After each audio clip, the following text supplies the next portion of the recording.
Welcome to See Ya Racing Podcast. We're here with Julio Trevino. I don't know what he puts first, but he's a longtime gambler. He's in supervised, organized. He works in the corporate world by day, and he's a gambler by night. So we're here. We're going to be talking about some things in horse racing that is seen from the gambler's view. So one of the most important elements in horse racing is the gambler, the long forgotten. Julio Trevino, we got a couple of questions for you that I know the viewers and the audience are going to know who you are. Where, before I get started, where in the corporate sector do you work? And you can be as vague and as broad as you want to be with that. I'm in a motel business right now, helping run hotels and stuff like that. I guess the first question that I want to ask you, and I don't necessarily know all these answers. I've known Julio for about somewhere between a quarter and a half century, somewhere in there, 25 to 30 years. Um, from back in the days of St. Louis, when St. Louis was well known for uh, the organized families. So where are you from? Where are you from? Where do you come from? I'm originally from Mexico, and then when I was about two and a half, we moved to the States. Been in St. Louis my whole life, basically.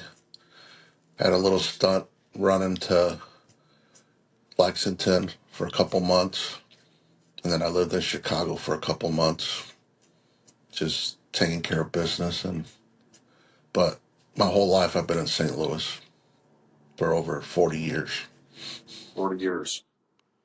So before we get into the gambling part, just want to talk about your dress etiquette and dress code.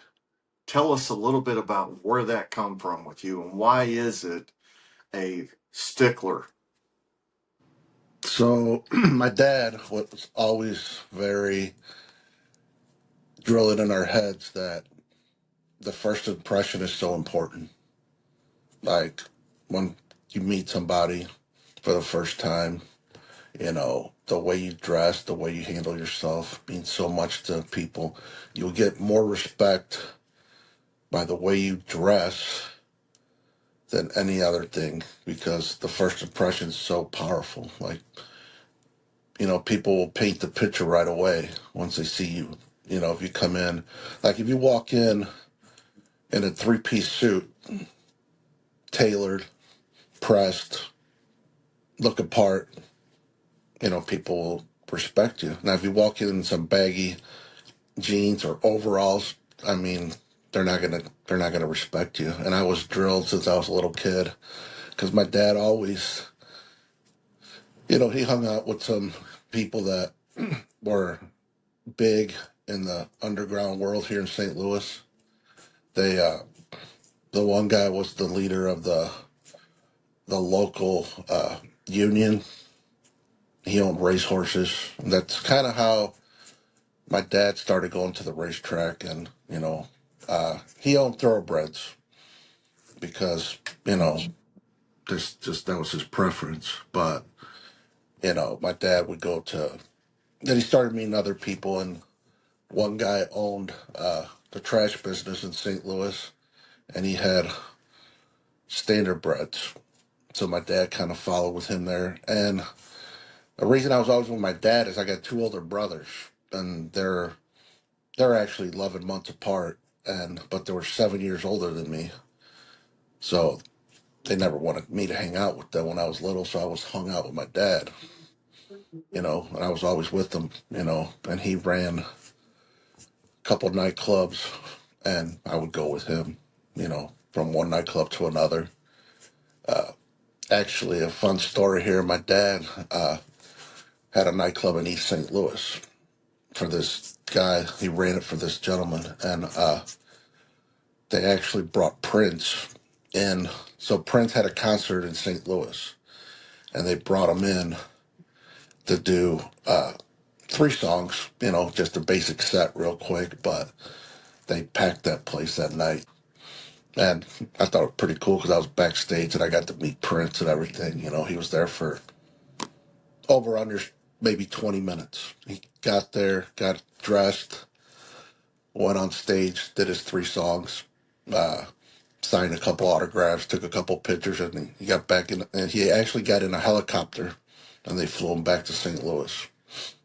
So that was, a couple of little perks hanging out with my dad. And then he taught me a lot, how to carry yourself and stuff like that. So, um, I got a question about your dad, but first, uh, with this dress code and your position that you're in the hiring and firing uh, position. Um, what when somebody walks in for an interview, whatever they're coming in for the interview, whether they're a supervisor interviewing position for a supervisor or they're interviewing for something else, what does the dress code play a part for you when they come in? How they Oh, dress? oh, it's a key factor just because it was just drilled in my head for so long about the dress code, and it kind of tells you they're going to take the job serious or not. Like, I've done interviews where guys look apart and they get, and their resumes check out and they got experience. And then, we obviously, in today's corporate world, everything's done proper. So now they do background checks and police Yeah. records and everything like that. And, you check, make sure everything's okay. But if somebody walks in baggy jeans, t-shirt, you know, late for the interview, like if you got them scheduled to be there at 9 and they show up at 9:05, it's already a red flag. So it's just one of my big pet peeves is dress code and how people carry themselves. You know, Um, do you did your dad have a name that he went by? Because the underground world, the organized families always had a name. they just called him Sil. That was short for his name. A lot of them didn't want to pronounce like Sylvester, which is not a real common name in the U.S. So Yeah, they just call them Sil, and a couple right. guys. To this day, I don't know a couple of their names. Like, there was one guy that went by Joe Bananas. I guess his name was Joe. I really don't know. Another guy they called Knuckles. He was the enforcer. You know, he was a big guy. He looked like Andre the Giant. That's what biggest easiest way to compare him. He was a big guy, uh, Yeah. but he was always with the actual gentleman that owned all the nightclubs. You know, and he was his chauffeur, his bodyguard, whatever you want to call him. Uh, he would walk. Anything that the guy would want done, Knuckles was his man. So moving on into the probably your teenage years where you get to you're getting interested in the racing side of things. You're getting interested in really the money side. So you prefer quarter horses, thoroughbreds, or standardbreds? Well, what really got me, so quarter horses was when I was a young kid back home, because every summer we go home for vacation, back to Mexico for vacation. Uh, and in Mexico, it's just like the Louisiana bush treks. People run match racing. That's the form. There's only one racetrack in Mexico, and that's in Mexico City. But There used to be one in Aguas Calientes, but that closed down in the, I want to say, the early 80s. So Mexico City's the only racetrack, which that's about 18 hours from my hometown, so I've never been there. But the match races, it's like every weekend on Sundays usually. There'd be match races in little towns, just kind of like the county fairs here in the U.S. You know, like one week they'd be at this town, and next week they go down to another town, you know, and it was just quarter horse racing basically. So it'd be match races. They have, and it's gotten big now because now they got fraternities and derbies and handicap racing, and it's all on Facebook and stuff like that. You know, that's the only way I follow it. But here in the U.S., you know, when we got here, you know, at the racetrack, it was about 7 months of thoroughbreds here and 5 months of standardbreds, and there'd be about maybe a week in between the thoroughbreds and the standardbreds. And what got me interested in both, you know, the thoroughbreds, obviously my dad's friend had horses, so we would go watch him race, you know. But then the standardbreds came in, and what got me really interested is I could watch a horse race on Sunday, and the following Sunday he'd be right back in. Where a thoroughbred, they can race this Sunday and they might be off 6, 8, 10 weeks before they race again. So, you know, the fan base, the following horses, I started liking standardbreds more because they would race every week. And so when we first started going to the racetrack, I mean, there would be 5, 6, 7,000 people there on a Friday, Saturday night. On a Sunday, there'd be 6,000 people, you know, because there was no competition. There was no casinos. There was no intertrack. It was all live racing. So basically, they raced 10 races for 5 days a week. They would take 2 days off, but there would be 10 races every day for 5 days.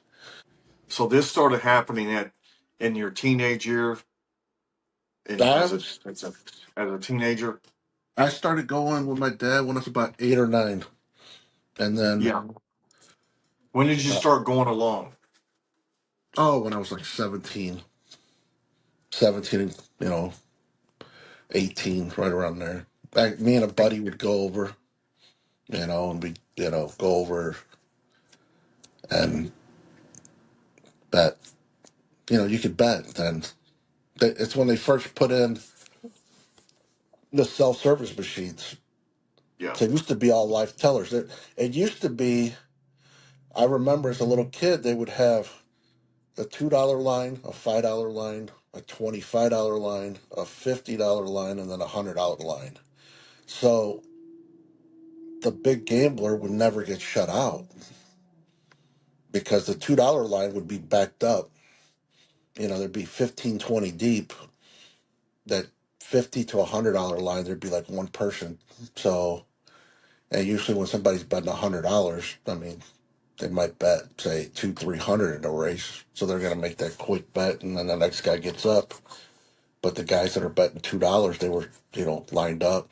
Yeah, and there used to be like the tickets would be like say yellow for a $2 bet, like red for uh the $10 bet, 25 would be like say orange. And I mean, I don't know the exact colors, but it was so long ago. But but they were all different colors. Every sequence had a different color. Like it'd Yeah. be so when you seen tickets laying on the ground, you would say, "Oh wow, that's a thing." You know, I remember like picking up tickets. You know, back when I was a little kid, I'd pick up a ticket and it'd be like I picked up one time a stack of tickets from the $100, and somebody had bet like 2,500 to win on a horse, and he ran second, and it was just laying there. I mean, just something that Yeah. Um. So what early days, and then we're gonna move along here. What was your biggest first score? You know, cash and tickets. Where'd you do that at? And do you remember the amount? I remember it to this day. So my biggest, when I was younger, I was like 21. I had just turned like 21, and I bet a back then you had to bet dollar superfectas, and it was at Balmoral Park, and I bought the book the night before and I handicapped it and I looked at it and I just didn't like the favorite, so I pitched the favorite and I liked the horse. I was like 10 to 1 and 10 to 1 morning line, and I bet the ticket as soon as I got there. I didn't even hesitate. I actually bet I had like 8 bets to make that night. I made them all and just kind of relaxed and watched the races.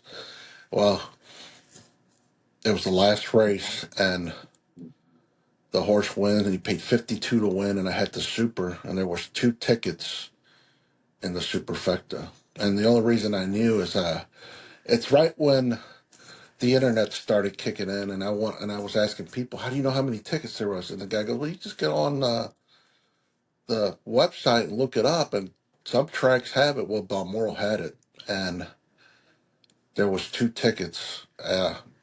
And back then they took out taxes, so they took out like 31 or 32%.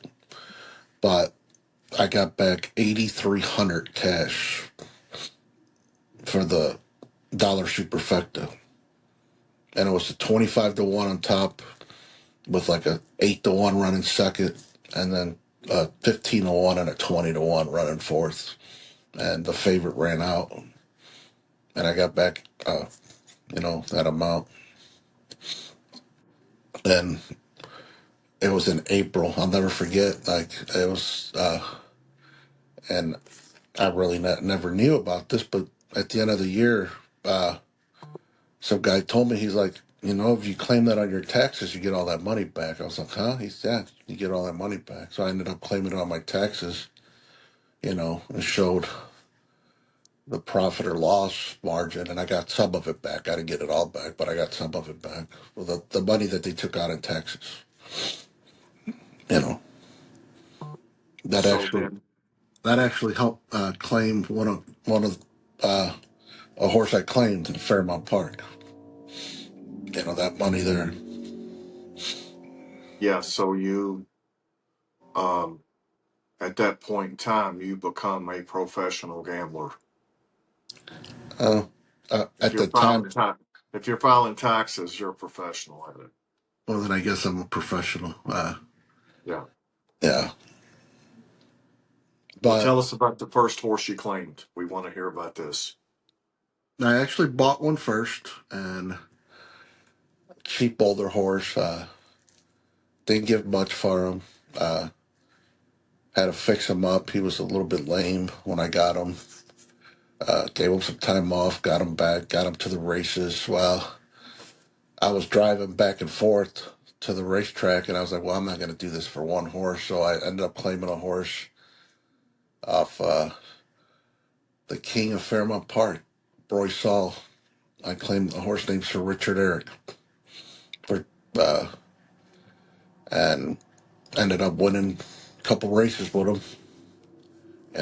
Had a blast with him, and ended up getting out of the harness game for a couple of years because they shut down Fairmont, so I really didn't have nowhere to go.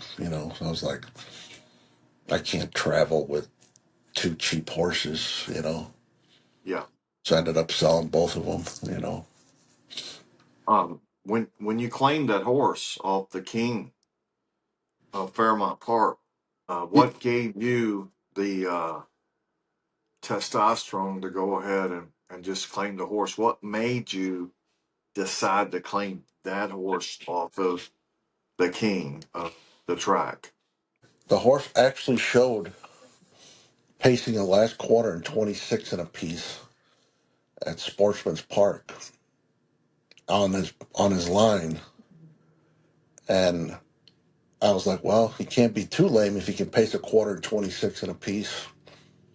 So I ended up claiming him, and everybody, yeah, laughed at me, told me I was nuts. You don't claim off him.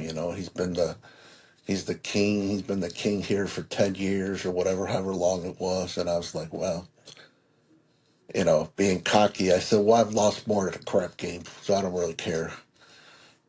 And I ended up winning like and 9 or 10 races with him, and lost a couple by a nose. A couple of races he lost by a nose. So I mean, I claimed him for three. He made like 15,000 at Fairmont that winter.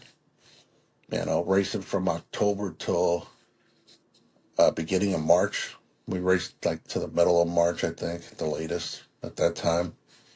And this was in the mid '90s to late '90s, It right? was it was 97 to be exact.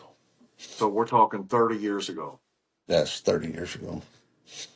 So he showed pace at a quarter and 26 in a piece at Sportsman, and we were racing at Fairmont Park. I think the Invitational was going for like 6,000. I think I want to say maybe, and the bottom was going for like 1,900. That's if you were ICF.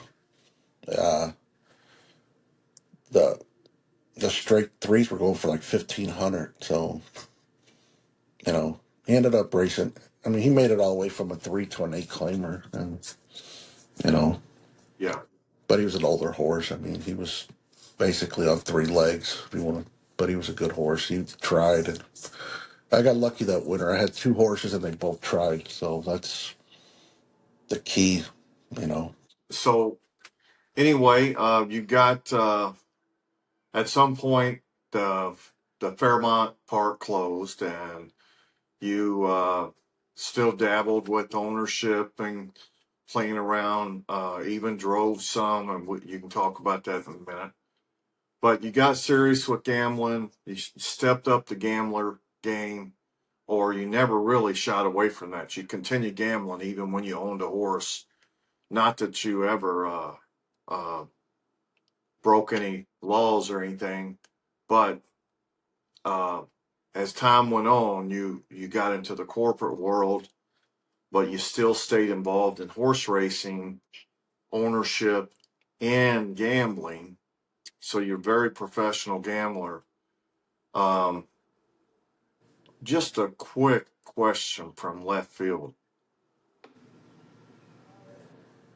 Have you ever been a bookmaker? No, I've never been in no bookmaking. Maybe I should, but I haven't. I wish. I mean, uh, do I know a bookmaker? Yes, I know a bookmaker. Uh, and he says it the best. He says the house always wins. You know, and Um, uh, but no, I've never been a bookmaker. um, so as you went through time with racing and I feel like the gambler side of stories are always very interesting. So I'm gonna lean that way for a moment. Um, so as you're going along, uh, you know, gambling and player and better, you know, I mean, consistently, you are betting on races on a daily basis. You're handicapping on a daily basis. You've got accounts. What is the difference going back to the first time you cashed your first ticket, big ticket, let's say, for 8,300, take home 8,300, and then you started filing taxes to get some kind of return. Um, do you think you can make those same kind of scores today? It's very, very like almost impossible to make those kind of scores. Yes, you can make those scores, but they've moved to a lot of these jackpot bets where you got to be the only ticket, and then also, you know, they've lowered the betting menu Like before, like I said, you got to bet dollar supers. Now, almost every track in America is offering either 10 cents or 20-cent supers, right? So it's a lot easier for somebody like to go all the last two legs. So, because it don't cost hardly nothing, you know. Where if you're handicapping or if you bet for $1, so let's say if their ticket, if they go all and their ticket is like say, okay, we'll take like say we'll use Hoosier Park as an example, right? They got a 10-horse field. Guy puts one horse on top with two horses to run second with all the super, right? So that ticket there on a 10-horse field is gonna be one horse to win, two horses to run second, and then 8 horses can run third, and 9 horses, or 8 horses can run third, and 7 horses can run fourth because there's already the three top spots taken, right? So that's an $11.20 ticket for $1. Now, or for 10 cents, I'm sorry, $11.20 for 10 cents. Where if they had a bet it for $1, it would be $112. So the average person's not going to put $112 into a superfecta bet. Now, if $11.20, they might not, but a lot of people will, just to say they bet the super, right? So these horses that are coming in, say in third and fourth, that are 50 to 1 or 60 to 1, the super is not going to pay that much. And No, yeah, no value. there's no value. I mean, I'll give you a perfect example. I mean, on Memorial Day, they had 15 races. They had 11 post-time favorites win, which that's almost impossible, to have that many. That's like almost a 70% clip to win. Or the national average is about 30% favorites win. So they doubled it plus on a 15 race card. And On Memorial Day. on Memorial Day. And it was Sire Steak Night, I know, but still, I mean, there should never be a 70% clip on post time favorites winning. Yeah. So since we're here talking about that, because it was definitely one place I was going to go in this conversation. So we're talking about supers. We're talking about pick fives, pick fours, pick six, whatever they are. And now we have these race secretaries that they got to put the race together. Maybe their job is super challenging at times. And they got bosses, and I don't know how much um, focus is put on creating a handle with each and every race. I don't know. It appears that is lost from my view. Um, so, what is the biggest indicator to you that there's really not a lot of focus in that, even on the sire, let's say a heavy sire stake night? What is the one giveaway or one of the giveaways that nobody's really trying to put together some good races for the pick, say a pick four, pick five? Well, so it's the race secretary's job to try to make the races as competitive as possible, right? We all know that. It's his job. Like, so by opening a race, so if this happens at Yonkers a lot, you'll see the condition and it'll be like, say, now winners of 10,000 one week, and then the next week it'll be now winners of $10,126. And you go, where did he come up with this condition? Now winners of $10,126. And you look, and there's a horse that in his last 5 starts he's made $10,125. So he opened a race for that horse to get in, right? He opened a condition so he can get in. Well, it automatically makes for a horse that should not be in a condition, almost an overwhelming favorite most of the time, you know. And when the race secretary does that, then it causes for favorites. And then if he's making the program and he's got the pick four or the pick five, and there's three legit 2 to 5s, maybe they need to be spread out so they're not in the same sequence. Because you walk in like, I don't want to bet a pick four or pick five that I'm going to risk, say $50. Let's just say $50. I'm going to risk $50 in a sequence, and it's going to pay 65. Well, that's no fun. Like, I'm not going to risk 50 to win $15 because there's a better chance of losing than there is winning. It's a lot easier to lose than it is to win. And so if he sees in a sequence that there's going to be three 2 to 5s in the sequence, then the races shouldn't be put back to back to back. It was actually done about 2 to 3 weeks ago on a Saturday. The pick three came in and it paid 80 cents for 50 cents. So you had to win 3 races to win 30 cents. Now, What right, track? that was at Hoosier Park. Okay. It was at Hoosier Park. You came in three 1 to 9s back to back to back to back. And the pick three paid 80 cents. Now, if I brought a first timer to the racetrack and I said, "Hey, we're going to bet pick threes, fours, and fives," and that was the sequence, I don't think he would ever want to come back, because when you walk into a casino, they got all these jackpots on the board. They're showing, lights are flashing. 50,000 in a jackpot, 65,000, 115,000, whatever's in the jackpot. And then as soon as somebody hits one, bells and whistles go off, and everybody knows that the jackpot was hit.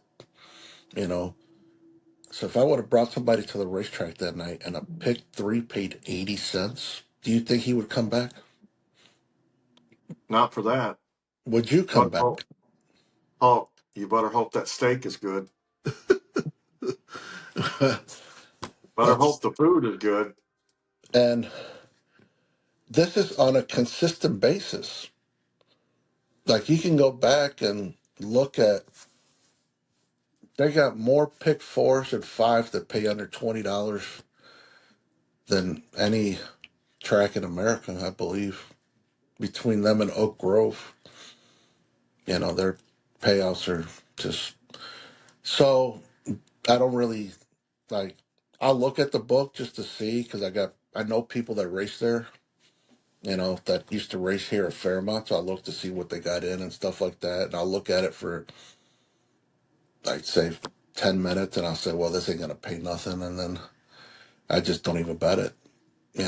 So I look at Meadowlands basic mainly because the pools are so good and the payoffs are gigantic compared to any other track in America. But So you would say the Meadowlands is probably your go-to track. right now, yes, Yeah. I made a lot of scores at Um. Meadowlands, and I made some good scores at the Red Mile. But and a lot of it has to do with the minimums, the bets, the minimums. Like, these racetracks, like, it's a proven fact. If there's a carryover, the pool grows the next time. Every track, it don't matter what track it is. If they bet 5,000 and it gets carried over, the next sequence will have 25 to 30,000. So it's beyond me why the race secretaries, or the racetracks actually, are not trying to cause a carryover, because the racetracks would make more money if there's carryovers. You know, just last week, Northfield had a triple carryover in their pick five. It started on Saturday, nobody hit it. And then on Sunday, nobody hit it.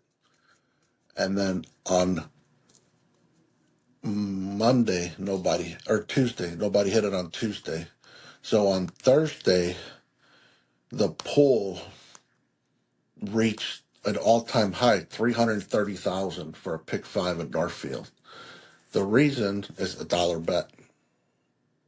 Northfield has dollar bets, so it's a lot harder when the minimums are low. Then people can just start throwing horses in just to cover themselves.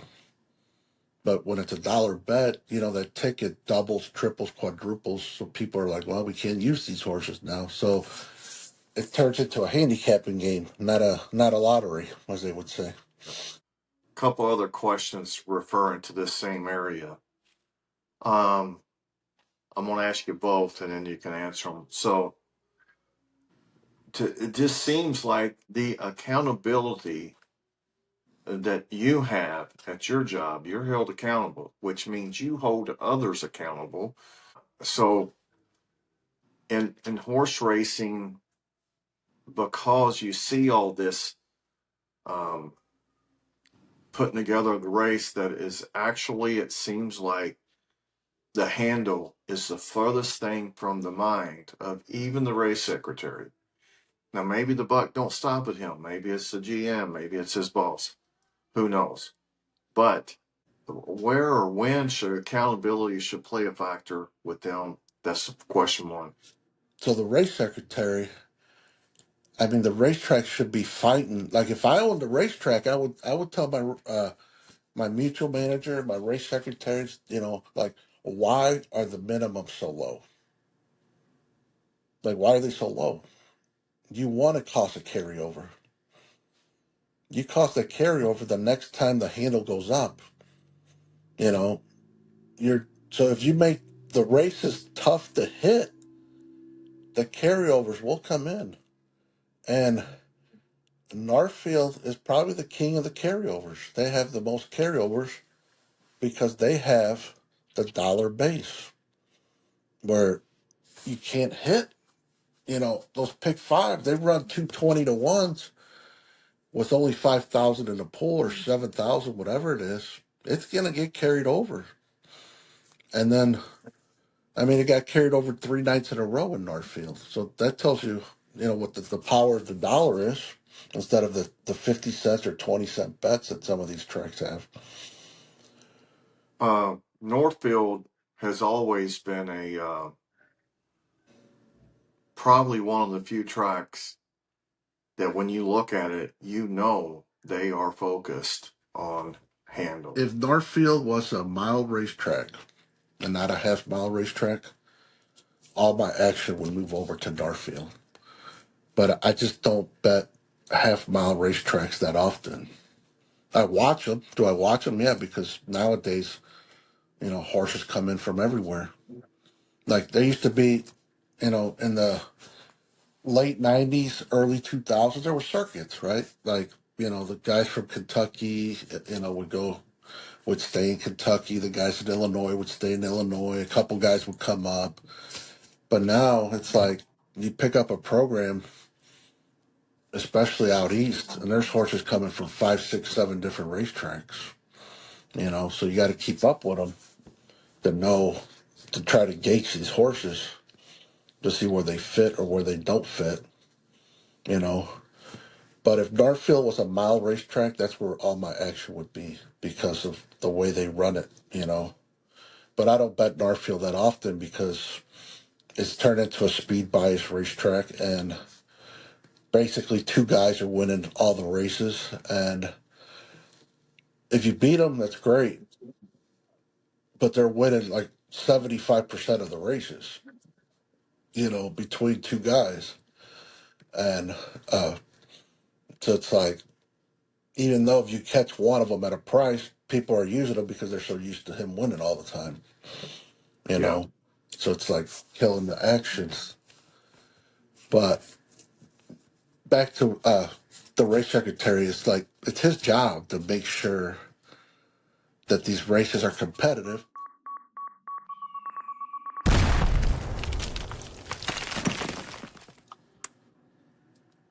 So with that, I know the answer is going to be no, but I have to ask, do you have any relation or bloodline to Al Capone?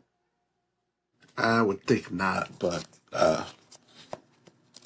him being Italian and me being Mexican, I don't see that. But you just never know. I mean, it's possible, but no, I don't think so.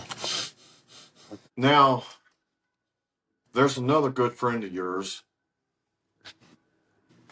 You guys come from the same background, the same organized family. Both of your dads connected to the organized underworld, and you two kind of evolved out, um, not tied into anything that illegal activity or nothing like that. So anyway, there's always a couple of good stories with you guys. I'm trying to think you can elaborate as much as you want, but do you have any good stories that might involve possibly gambling, but might involve a racing official Oh uh, yeah, yes, I and got one of officially? mine. Yeah. So mid 90s, he actually got in trouble, and it was all over. He was an owner, didn't really know all the rules about racing, what can or can't be done. He ended up like loaning somebody money to claim a horse. It was like $600 or $700. It was nothing major, It's not like he loaned the guy 50,000 to claim a horse or nothing. He loaned him 600 or 700 bucks, and word got out that he ended up loaning somebody money to claim a horse. Well, and I know that's against the rules. You can't loan money to somebody to claim a horse, especially if you're on the backside with them. So he ended up getting 2 years was the ruling for that's what they gave him. Where they came up with 2 years, I don't know. There's no written rule of how much time you're getting. If it's 60 days, 90 days, 180 days, whatever it is, but they gave him 2 years.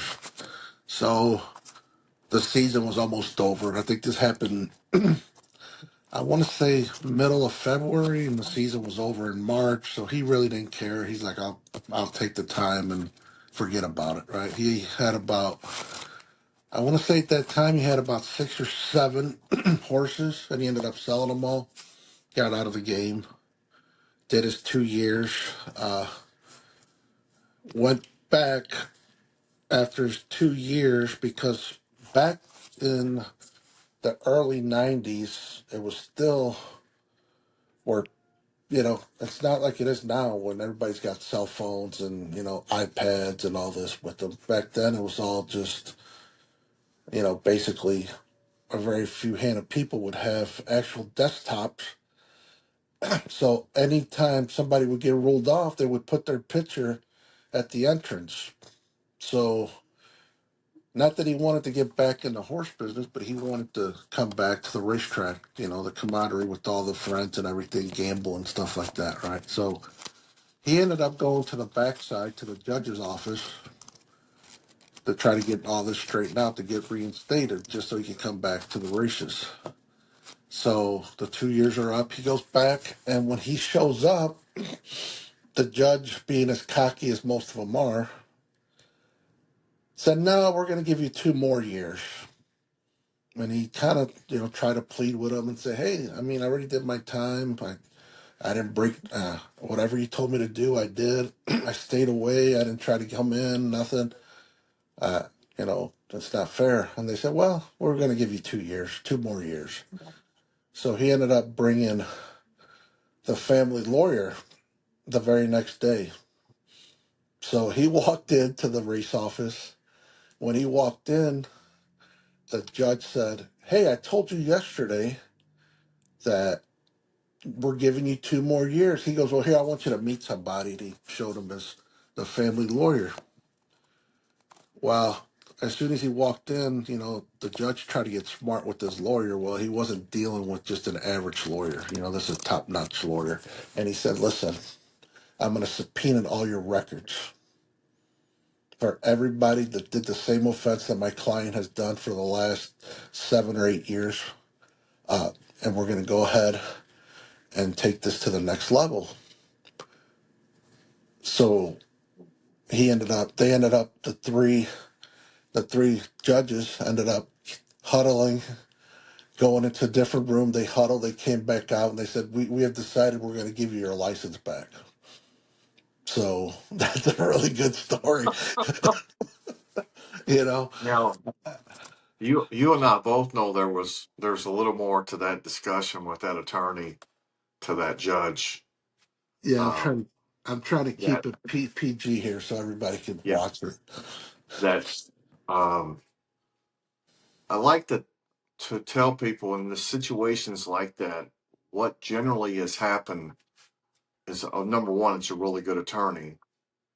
Number two, it's an attorney that is hoping that they want to fight because that's what he loves to do. And they they sense that for some reason they can feel that they're not going, the bullying's over at that point. But we know there was more that was said, Oh and yeah. maybe even phone call made um, from the judges to maybe their head office or something. Because Yeah, I I'm think sure some names had. I'm sure the introduction of the name of the attorney and maybe the firm and all that, and maybe they learned who your friend was. They maybe did a little research, did a little diligence there of who your friend was. they found out really quick who he was. Yeah, and And that was mid 90s. yeah, the mid '90s. So that wasn't too far away from um, a couple other incidents that had happened where that was mid '90s. I think it was late '80s or mid '80s. Something happened at the same track that two individuals Actually, come out it was and actually down the street. So before in the St. Louis area, they had two racetracks, which was one was Fairmount Park and the other one was Cahokia Downs. Cahokia Downs was maybe, I'm gonna say, anywhere from 7 to 10 miles away from Fairmount Park. Right down the interstate. So basically, they would run while the thoroughbreds were running at Fairmont. The standardbreds were at Cahokia, and then when the standardbreds were at Fairmont, the thoroughbreds would go to Cahokia. So they would just switch spots. Well, and eventually, I want to say, I mean, I was a little kid. I want to say 87, somewhere around that area. Cahokia ended up closing. Not too familiar. I'm not accurate with the date, but it was, in the early '80s. Cahokia ended up closing. Yeah, but the story there that you're talking about is two guys that worked in the concessions owed a wise guy some money, and when they came out, they went to start their car, and that's all. That's all she wrote. They were gone. The car blew up, and it yeah, was. It wasn't the. It wasn't the first time that's happened around this area. That's another. There was a dispute between a couple gangsters that were trying to take over the union, and he was driving down the highway, and his car blew up. And then I ended up reading also up at Chicago. One of the judges came out, and before he got into his car, they gave him a pass. They blew up his car, but that was just like a little warning, you Yeah. know. And this was like, I want to say mid '80s when this all this is going on, you know. And Uh, nowadays they could not do that, you know. There's yeah. too But much surveillance I, and stuff like that I, going on. I believe I need to correct you. Uh, Nobody blew up anybody's car as he was walking out. His car just blew up. They never found anybody that was accused of or anything. No, no, So this was like mid '80s, you know, that era when you yeah. know the gangsters were still like running the towns, you So know. when it comes to gambling, how much how much play do you give it to the drivers, and are there any reasons why you like one driver over another one from a gambler's point? Um, and what is some of the things that you like to see in a driving colony, and some of the things that you really do not like to see in a driving colony? The first thing I want to see in a driving colony is a competitive driving colony.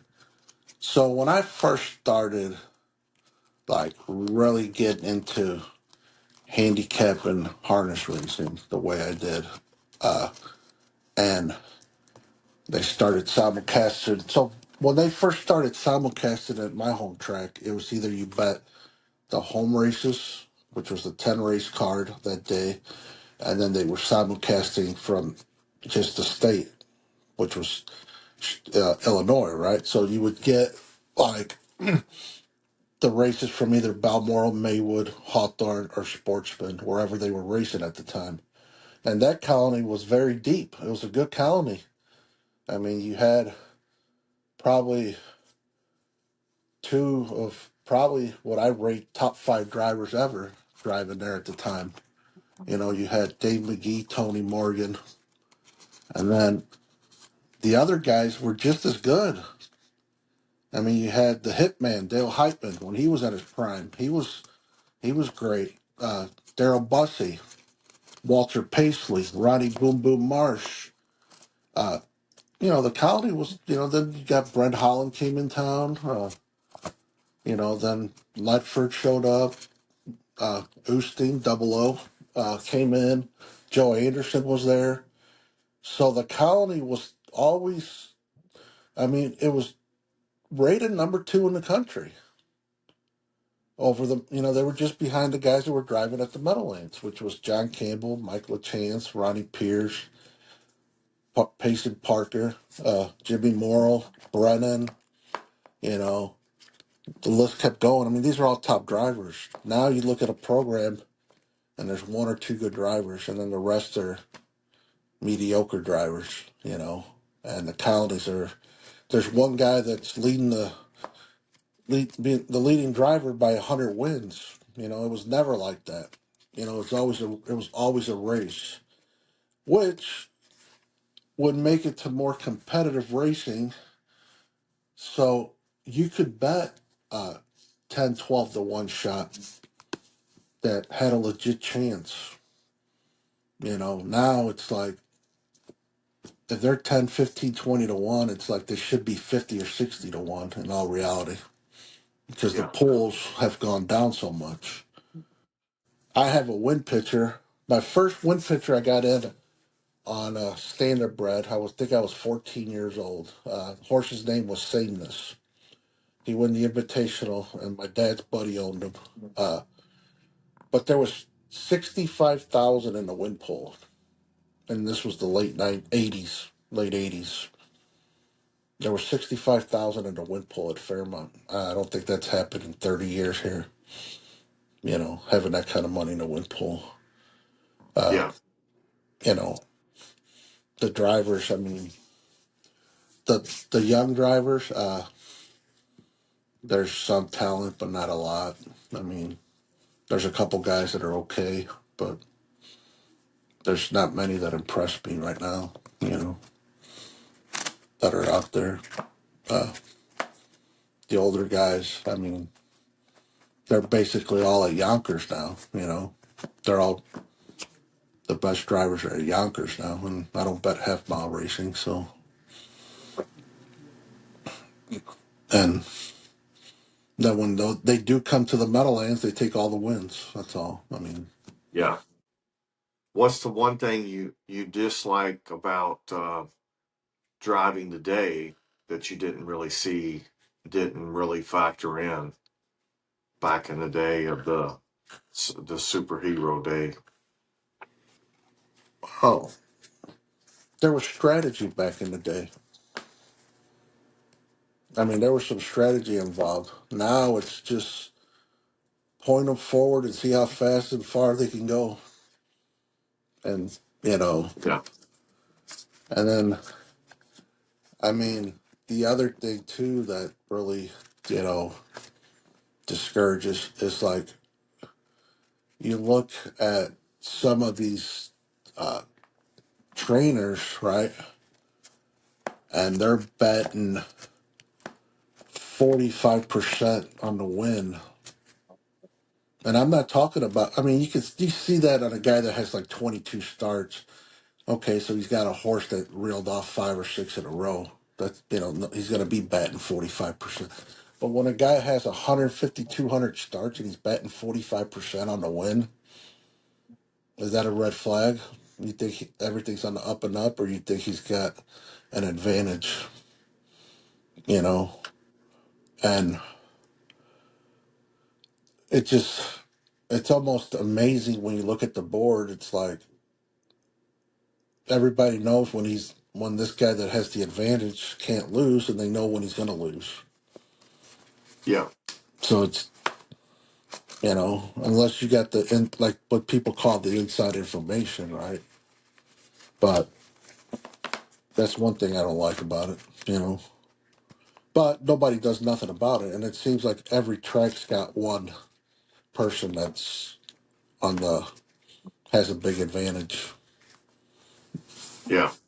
I mean, no matter what track you go to, there's one person that has a big advantage. Um,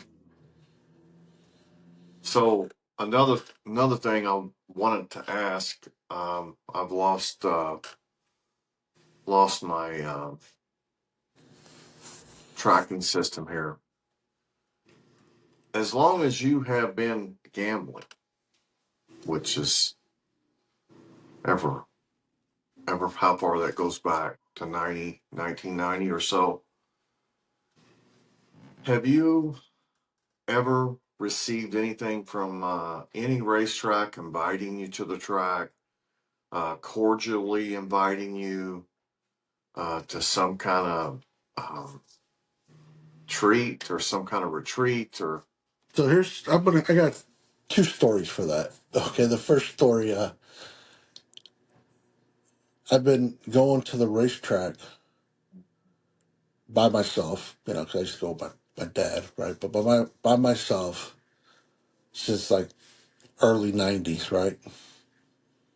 It was about a month ago I got a free soda from the casino part. I've never gotten anything that else. that's the first time you received anything? Yeah. And then the other story, they used to have these betting corrals where you got your individual like table and you had like a little TV so you could put on whatever track you wanted to bet. And it was kind of like your own little space, right? Well, they would rent them for $1 a day. I'm not worried about the dollar. I'll give you the dollar. As a matter of fact, I'll give you 5 to buy 5 around me, so nobody's around me when I'm betting, right? But I remember one day I'm sitting there, and it was like on a Monday, so it was not there was maybe 7 people in the place, and Deputy Dog came by. He's like, "You don't have a ticket for your corral." I said, "Well, there's nobody at the window to buy it." "Well, you can't sit in here till you get the ticket." Now, meantime, there was a big carryover, and we were putting in a big ticket that day. So we were getting ready to spend like $600 on this ticket, and they're worried about $1. Now, what kind of business sense does that make? You know, that's, but that's, like I said earlier, that's not knowing your clientele.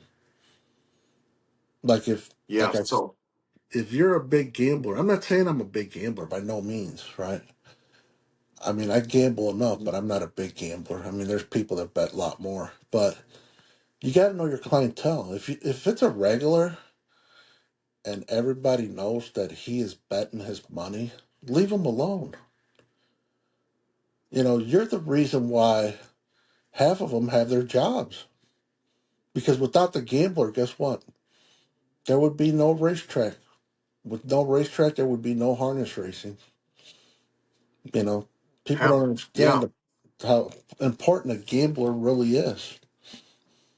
What percentage of horsemen and officials, for that matter, understand or know where the money comes from? Well, What percentage? I'm gonna say the low teens, and I might be giving them more credit than they deserve. Because if they don't understand, like like we were talking about the race secretary and management, about they should be more focused on creating carryovers. The carryover will make more money for a racetrack. And I'll give you a perfect example. And I'm going to go back to Northfield again. Okay? So Northfield has dollar base wagers with all their multi race gimmicks. And they're the masters of causing carryovers. And then the other track that causes carryovers is Yonkers, because they also have dollar carryovers.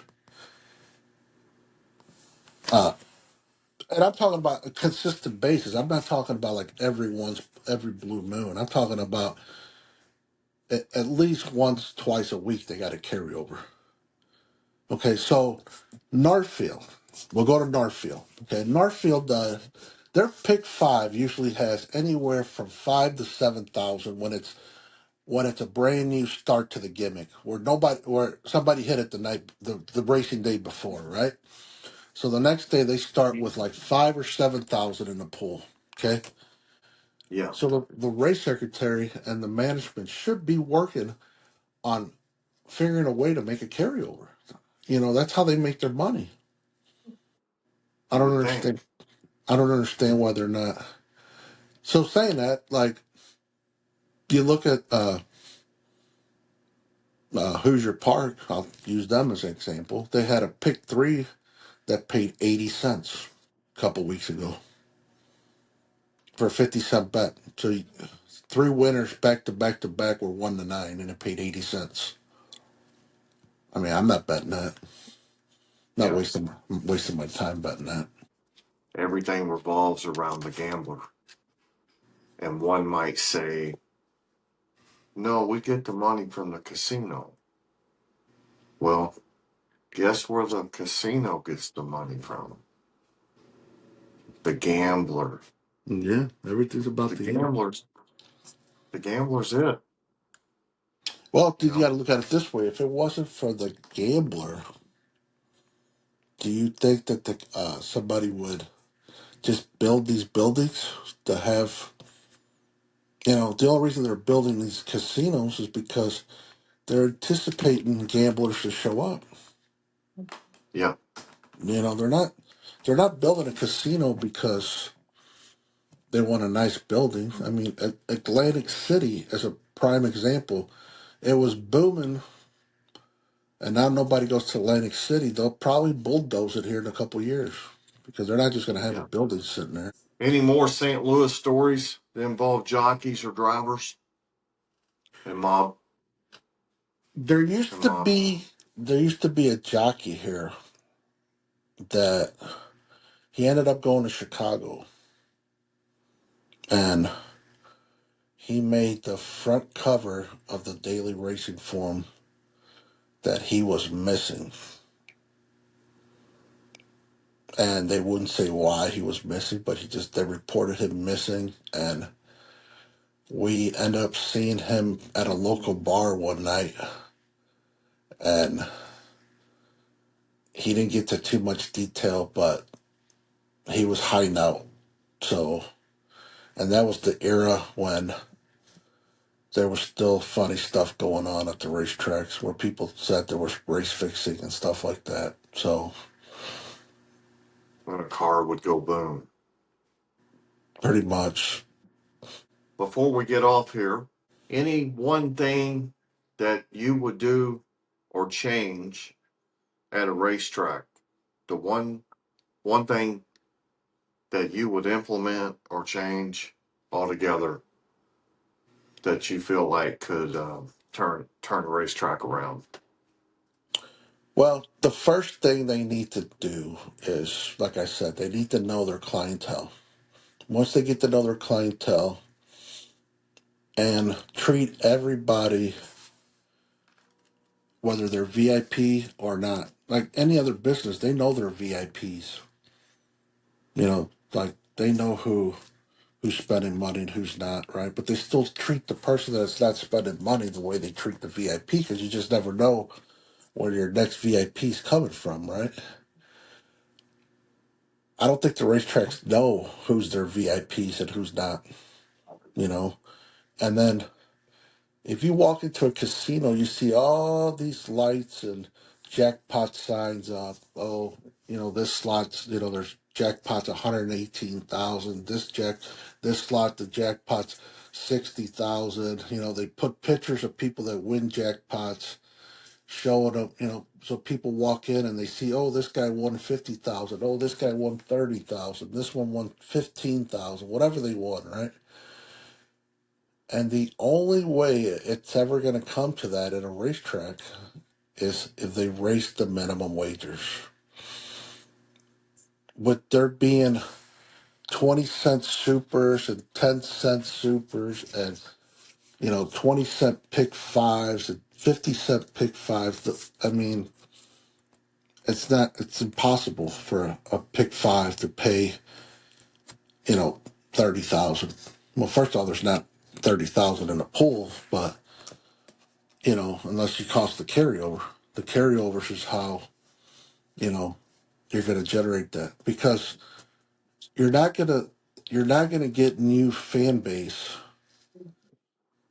You might get them out once or twice to the racetrack, but when they show up and they see that the trifecta came in and it paid $6, or they hit a superfecta and it pays $12, I mean, that's just enough to pay for the next round of beers.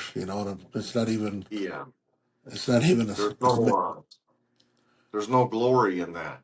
nothing. It's You can't glorify that. You can glorify that 10,000 or 20,000 or whatever, 60, no. I but mean, you can't you can't glorify $12. no, you hit a jackpot over at a casino and it pays 50 or 60,000. You can take your family on vacation. Buy a new car, whatever you want to do with that.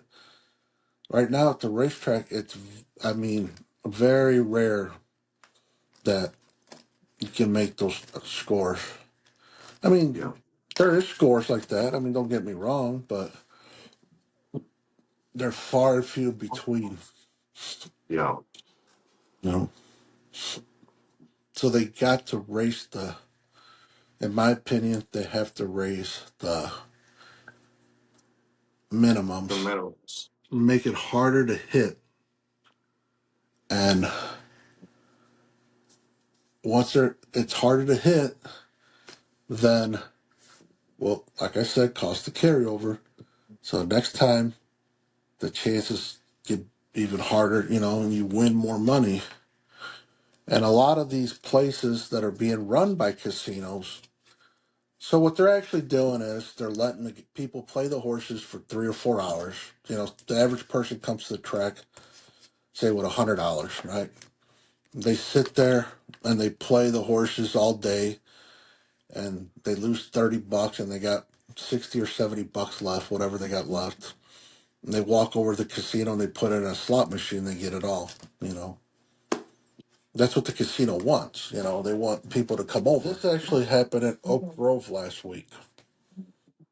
They had Kentucky Cider Steaks, and they had